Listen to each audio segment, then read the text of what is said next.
2 മക്കബായർ 9 അധ്യായം 1 മുതൽ 29 വരെയുള്ള വാക്യങ്ങൾ. അക്കാലത്ത് അന്തിയോക്കസ് പേർഷ്യ ദേശത്ത് നിന്ന് തോറ്റ് പിൻവാങ്ങി. പെർസെപ്പോളിസ് നഗരത്തിൽ പ്രവേശിച്ച് ക്ഷേത്രങ്ങൾ കവർച്ച ചെയ്യാനും നഗരം കീഴ്പ്പെടുത്താനും ഉദ്യമിച്ചു. എന്നാൽ നഗരവാസികൾ ആയുധവുമായി പാഞ്ഞെത്തി അവനെയും അനുയായികളെയും തോൽപ്പിച്ചു. അന്തിയോക്കസ് ലജ്ജിതനായി തിരിച്ചോടി. നിക്കാനേറിനും തിമോത്തിയോസിന്റെ സൈന്യത്തിന് സംഭവിച്ചത് എഗ്ബത്തിനായിലെത്തിയപ്പോൾ അവൻ അറിഞ്ഞു. കോപാഗ്രതനായി അവൻ തന്നെ തുരത്തിയവരോടുള്ള പക യഹൂദരോട് വീട്ടാൻ തീരുമാനിച്ചു. ലക്ഷ്യസ്ഥാനത്ത് എത്തുന്നതുവരെ രഥം നിർത്താതെ ഓടിക്കാൻ സാരഥിക്ക് കൽപ്പന നൽകി. ദൈവത്തിന്റെ വിധി അവനെ അനുയാത്ര ചെയ്തു. എന്നാൽ ജെറുസലേമിലെത്തുമ്പോൾ അത് യഹൂദരുടെ ശ്മശാനമാകും എന്ന് അവൻ ഗർവോടെ പറഞ്ഞു. എന്നാൽ ഇസ്രായേലിന്റെ ദൈവവും സർവദർശിയുമായ കർത്താവ് അദൃശ്യവും ദുഷാഠ്യമായ രോഗത്താൽ അവനെ പ്രഹരിച്ചു. പറഞ്ഞു തീർന്ന ഉടനെ നിഷിദ്ധവും അപരിഹര്യവുമായ ഉദരവേദന അവനെ പിടികൂടി. വളരെ പേരുടെ ഉദരങ്ങൾക്ക് കിരാതമായ പീഡനമേൽപ്പിച്ച അന്തിയോക്കസിന് ഇത് സംഭവിച്ചത് തികച്ചും യുക്തമാണ്. എന്നാൽ ഇതുകൊണ്ടും അവൻ ധിക്കാരം അവസാനിപ്പിച്ചില്ല. കൂടുതൽ ഗർവിഷ്ഠനായി ക്രോധത്താൽ ജ്വലിച്ചുകൊണ്ട് രഥവേഗം വർദ്ധിപ്പിക്കാൻ അവൻ ആജ്ഞാപിച്ചു. അതിശീഘ്രം പാഞ്ഞുകൊണ്ടിരുന്ന തേരിൽ നിന്ന് അവൻ തെറിച്ചു വീണു. തത്ഫലമായി അവന് സർവാംഗം വേദനയുണ്ടായി. അതിമാത്രമായ അഹങ്കാരത്താൽ തിരമാലകളെ ചൊൽപ്പടിക്ക് നിർത്താമെന്നും ഉന്നത ശൈലങ്ങളെ ത്രാസിൽ തൂക്കാമെന്നും വ്യാമോഹിച്ച അവൻ നിലം പതിച്ച് മഞ്ചിൽ വഹിക്കപ്പെട്ടു. ദൈവത്തിൻ്റെ ശക്തി എല്ലാവർക്കും ദൃശ്യമായി. ആ അധർമ്മിയുടെ ദേഹമാസകലം പുഴുക്കൾ നിറഞ്ഞു. കഠിനവേദന കൊണ്ട് പൊളയുന്ന അവൻ്റെ മാംസം അവൻ ജീവിച്ചിരുന്ന് അഴകി തുടങ്ങി. ദുർഗന്ധത്താൽ അറപ്പോടെ സൈന്യം അവനിൽ നിന്നകന്നു. നക്ഷത്രങ്ങളെ എത്തിപ്പിടിക്കാൻ കഴിയുമെന്ന് വിചാരിച്ച അവനെ ദുസ്സഹമായ ദുർഗന്ധ നിമിത്തം ആർക്കും വഹിക്കാൻ കഴിഞ്ഞില്ല. അന്ത്യോക്കസിന്റെ മനസ്സിടിഞ്ഞു. ദൈവത്തിൻ്റെ ശിക്ഷയേറ്റ സദാ വേദന അനുഭവിച്ചപ്പോൾ അവൻ ഗർവം വെടിഞ്ഞ് വിവേകം വീണ്ടെടുക്കാൻ തുടങ്ങി. സ്വന്തം ദുർഗന്ധം സഹിക്കാതെ വയ്യാതായപ്പോൾ അവൻ പറഞ്ഞു, ദൈവത്തിന് കീഴ്പ്പെടുക തന്നെ യുക്തം തന്നെ. ദൈവത്തിന് തുള്ളിൽ നിന്ന് മർത്യരാരും കരുതരുത്.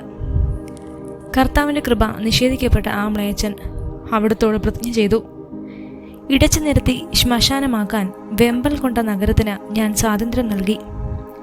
സംസ്കരിക്കപ്പെടാൻ അയോഗ്യരെന്ന് വിധിച്ച് സന്താനങ്ങളോടുകൂടെ പക്ഷി മൃഗാദികൾക്ക് ഇരയാക്കാൻ നിശ്ചയിച്ചിരുന്ന യഹൂദരെ ആഥൻസ് പൗരന്മാർക്ക് തുല്യരാക്കും. കൊള്ള ചെയ്യപ്പെട്ട ദേവാലയം അതിമനോഹരമായ കാണിക്കകളാൽ അലങ്കരിക്കും. വിശുദ്ധപാത്രങ്ങൾ അനേകമടങ്ങായി തിരിച്ചേൽപ്പിക്കും. ബലിയർപ്പണത്തിനുള്ള ചെലവുകൾ സ്വന്തം വരുമാനത്തിൽ നിന്ന് വഹിക്കും.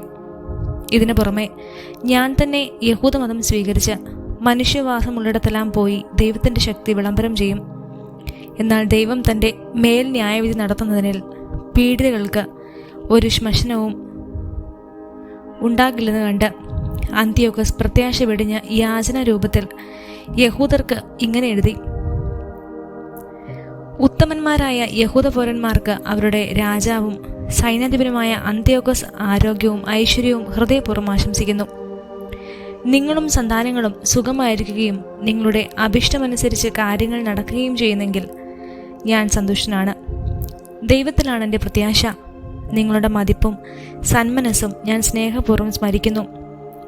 പേർഷ്യയിൽ നിന്നുള്ള മടക്കയാത്രയിൽ ദുസ്സഹമായൊരു രോഗം എന്നെ ബാധിച്ചതിനാൽ പൊതുസുരക്ഷിതത്തെപ്പറ്റി ചിന്തിക്കേണ്ടത് ആവശ്യകമായി വന്നിരിക്കുന്നു. എന്നാൽ ഈ അവസ്ഥയിൽ ഞാൻ ഭഗ്നാശനല്ല. ഈ രോഗത്തിൽ നിന്ന് സുഖം പ്രാപിക്കുമെന്ന് നല്ല പ്രത്യാശയുണ്ട്. ഉത്തരപ്രാവശ്യങ്ങളിൽ പടനീക്കങ്ങൾ നടത്തുമ്പോൾ എൻ്റെ പിതാവ് തനിക്കൊരു പിൻഗാമിയെ നിയോഗിച്ചിരുന്നത് ഞാൻ സ്മരിക്കുന്നു. അപ്രതീക്ഷിതമായ എന്തെങ്കിലും സംഭവിക്കുകയോ അശുഭമായ വാർത്ത പരക്കുകയോ ചെയ്താൽ ആരെയെന്ന് ഭരണം ഏൽപ്പിച്ചിരിക്കേണ്ടതെന്ന് അറിയാവുന്നതുകൊണ്ട് രാജ്യത്തെ ജനങ്ങൾ അസ്വസ്ഥരാകാതിരിക്കേണ്ടതിന് വേണ്ടിയായിരുന്നു ഇത്. തന്നെയുമല്ല, അതിർത്തി പ്രദേശങ്ങളിലെയും അയൽ രാജ്യങ്ങളിലെയും രാജാക്കന്മാർ അവസരം പാർത്തിരിക്കുകയാണെന്നും എന്താണ് സംഭവിക്കുന്നതെന്ന് നോക്കിയിരിക്കുകയാണെന്നും എനിക്കറിയാം. അതിനാൽ ഞാൻ എൻ്റെ പുത്രൻ അന്തിയോക്കസിനെ രാജാവായി നിയമിച്ചിരിക്കുന്നു. ഉത്തരദേശങ്ങളിലേക്ക് ഞാൻ തിടുക്കത്തിൽ പോയ മിക്ക അവസരങ്ങളിലും നിങ്ങളിൽ പലരെയും അവൻ്റെ ചുമതല ഏൽപ്പിച്ചിട്ടുണ്ടല്ലോ.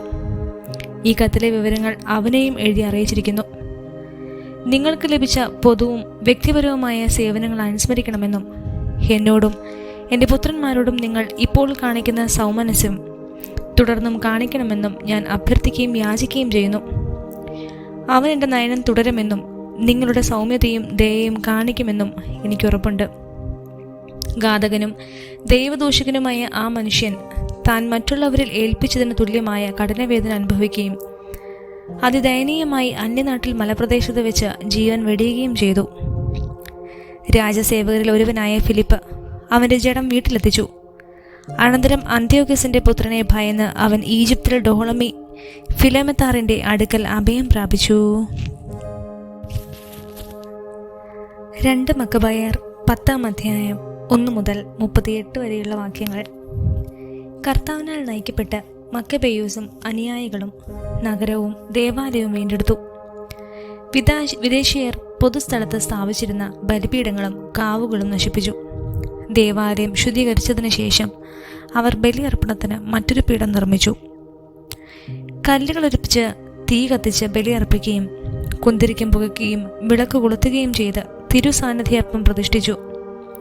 2 വർഷം കഴിഞ്ഞിരുന്ന് അവിടെ ബലിയർപ്പിച്ചിട്ട് അവർ സാഷ്ടാംഗം വീണ് ഇത്തരം ദുരിതങ്ങൾ മേലിൽ തങ്ങൾക്ക് വരുത്തരുതേ എന്നും എപ്പോഴെങ്കിലും പാപം ചെയ്താൽ ക്ഷമാപൂർവം ശിക്ഷണം നൽകി രക്ഷിക്കണമേ എന്നും തങ്ങളെ ദൈവദൂഷകരും കിരാതരും ജനതകൾക്ക് ഏൽപ്പിച്ചു കൊടുക്കരുതേ എന്നും കർത്താവിനോട് പ്രാർത്ഥിച്ചു. വിദേശീയർ ദേവാലയം അശുദ്ധമാക്കിയ അതേ ദിവസം, അതായത് ക്ലീസേവ് മാസം 25-ാം ദിവസം ദേവാലയ ശുദ്ധീകരണം നടന്നു. അവർ അത് കൂടാര തിരുനാളിൻ്റെ മാതൃകയിൽ ആനന്ദത്തോടും ആർഭാടത്തോടും കൂടെ 8 ദിവസം ആചരിച്ചു. കൂടാര തിരുനാളുകൾ ചെയ്തിരുന്ന പോലെ തങ്ങൾ മലകളിലും ഗുഹകളിലും വന്യമൃഗങ്ങളെ പോലെ അലഞ്ഞു തിരിഞ്ഞത് അധിക നാൾ മുൻപല്ലെന്ന് അവർ അനുസ്മരിച്ചു. തരുരോഹിണി ചക്രങ്ങളാൽ അലങ്കൃതമായ ധാണ്ഡങ്ങളും മനോഹരമായ മരച്ചില്ലകളും ഈന്തപ്പനകളും വഹിച്ചുകൊണ്ട് അവർ വിശുദ്ധ മന്ദിരത്തിൻ്റെ ശുദ്ധീകരണം വിജയിപ്പിച്ച് കർത്താവിന് കൃതജ്ഞതാസ്തോത്രങ്ങൾ അർപ്പിച്ചു. പിന്നീട് ആണ്ടുതോറും യഹൂദജനം മുഴുവൻ ആ ദിനങ്ങൾ ആചരിക്കണമെന്ന് അവർ ജനഹിതം അനുസരിച്ച് പൊതു നിയമമുണ്ടാക്കി. എപ്പിഫാനസ് എന്നറിയപ്പെടുന്ന അന്ത്യോക്കസിന്റെ കഥ ഇങ്ങനെ അവസാനിച്ചു. അധർമ്മിയായ ആ മനുഷ്യന്റെ പുത്രനായ അന്ത്യോക്കസ് യൂപ്പാതേറിന്റെ ഭരണകാലത്ത് സംഭവിച്ച കാര്യങ്ങളെയും യുദ്ധക്കെടുതികളിൽ മുഖ്യമായവയുടെ സംക്ഷിപ്തമായ വിവരങ്ങളുമാണ് ഞങ്ങളിനി പറയുന്നത്. ഇവൻ രാജാവായ ഉടനെ ലിസിയാസ് എന്നൊരുവനെ ദക്ഷിണ സിറിയയുടെയും ഫെനീഷ്യയുടെയും അധിപനായി നിയോഗിച്ചു. മക്രോൺ എന്ന് വിളിക്കപ്പെടുന്ന ടോളമിക്ക് യഹൂദർക്ക് അനുഭവിക്കേണ്ടി വന്ന യാതനകളോർത്ത് അവരോട് നീതി പ്രവർത്തിക്കുന്നതിൽ മുൻപനായി അവരുമായി സമാധാനപരമായ ബന്ധങ്ങൾ സ്ഥാപിക്കാൻ ഉദ്യമിച്ചു. തത്ഫലമായി രാജമിത്രങ്ങൾ അവനെ യൂപ്പാതോറിന്റെ മുൻപിൽ കുറ്റപ്പെടുത്തി. ഫിലോമെത്തോർ ഏൽപ്പിച്ചിരുന്ന സൈപ്രസ് വിട്ട അന്ത്യോക്കസ് എപ്പിഫനേസിന്റെ പക്ഷം ചേർന്നുകൊണ്ട് തന്നെ എല്ലാവരും രാജദ്രോഹി എന്ന് വിളിക്കുന്നത് അവൻ കേട്ടു. തൻ്റെ സ്ഥാനത്ത് ചേർന്ന് ആദരം ആർജിക്കാൻ കഴിയാതെ വന്നതുകൊണ്ട് അവൻ വിഷം കഴിച്ച് ജീവിതം അവസാനിപ്പിച്ചു. ഗോർജിയാസ് അവിടുത്തെ ഭരണാധിപനായപ്പോൾ ഒരു കൂലിപ്പട്ടാളത്തെ ശേഖരിച്ച് യഹൂദരോട് യുദ്ധം നടത്തിക്കൊണ്ടിരുന്നു.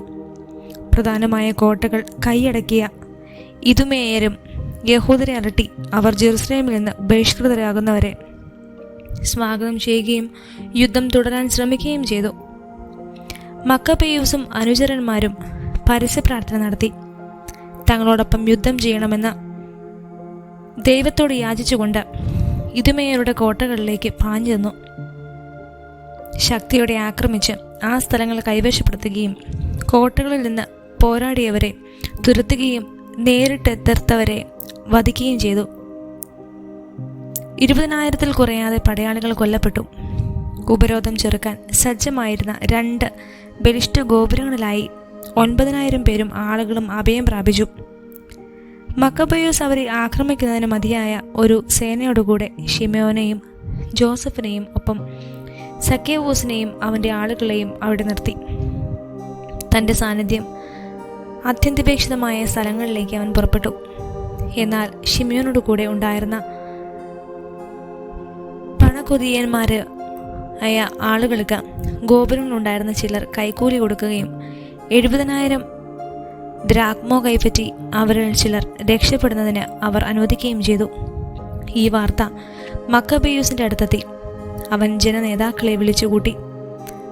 ആ ദുരാഗ്രഹികളെ തങ്ങളുടെ സഹോദരന്മാരെ വിറ്റ് എന്നും അവർക്കെതിരെ ശത്രുക്കളെ സ്വതന്ത്രരാക്കി വിട്ട് എന്നും കുറ്റപ്പെടുത്തി. അനന്തരം അവൻ ആ ദ്രോഹികളെ വധിക്കുകയും വേഗം 2 ഗോപുരങ്ങളിലും പിടിച്ചടക്കുകയും ചെയ്തു.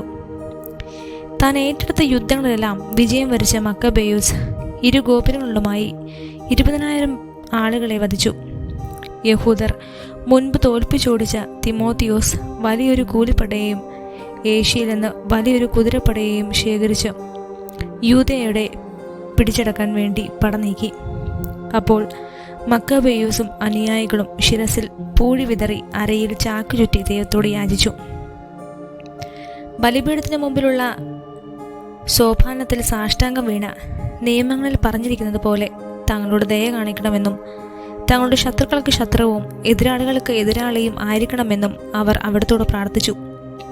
അനന്തരം എഴുന്നേറ്റ് ആയുധങ്ങൾ ധരിച്ച് നഗരത്തിൽ നിന്ന് കുറേ ദൂരം മുൻപോട്ട് നീങ്ങി.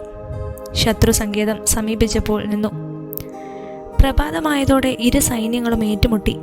തങ്ങളുടെ വിജയത്തിൻ്റെ ഉറപ്പ് തങ്ങളുടെ പരാക്രമം മാത്രമല്ല, കർത്താവിലുള്ള ആശ്രയവും ആണെന്ന് വിചാരിക്കുന്ന ഒരു കൂട്ടർ, തങ്ങളുടെ ക്രോധവശത്തെ പടനായകനാക്കിയ മറ്റൊരു കൂട്ടർ. യുദ്ധം മുറുകിയപ്പോൾ സ്വർണ്ണ കടിഞ്ഞാനിട്ട കുതിരകളുടെ പുറത്ത് തേജസ്വികളായ 5 പേർ ആകാശത്തു നിന്ന് വരുന്നത് ശത്രുക്കൾ കണ്ടു. അവരാണ് യഹൂദരെ നയിച്ചത്.